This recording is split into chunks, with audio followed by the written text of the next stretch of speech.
बिस्मिल्लाहिर्रहमानिर्रहीम। अस्सलाम वालेकुम। आज के इस वीडियो में मैं दम इस लफ्ज़ से कुछ कहावतें लिखने वाली हूँ, साथ में पढ़ती भी जाऊंगी।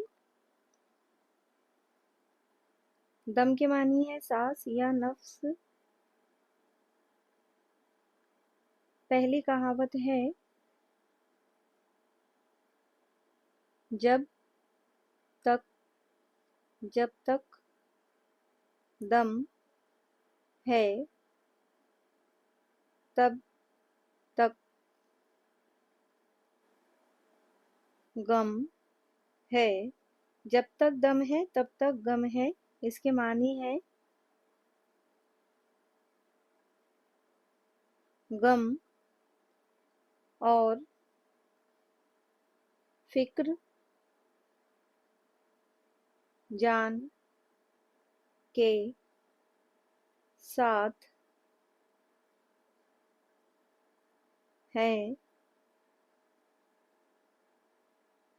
गम और फिक्र जान के साथ है, दामन नहीं छोड़ते।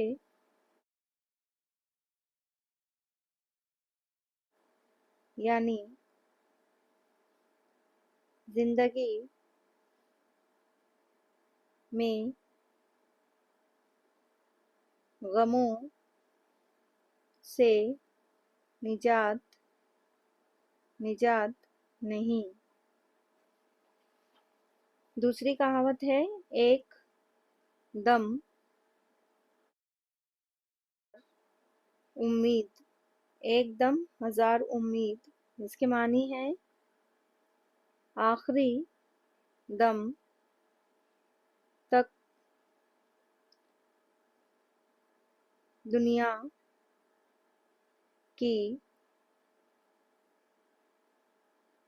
हवस घेरे रहती है। आखिरी दम तक दुनिया की हवस घेरे रहती है। जब तक जब तक जिंदगी जिंदगी है,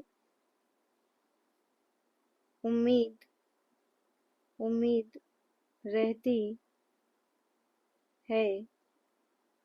तीसरी कहावत है, एक दम में हजार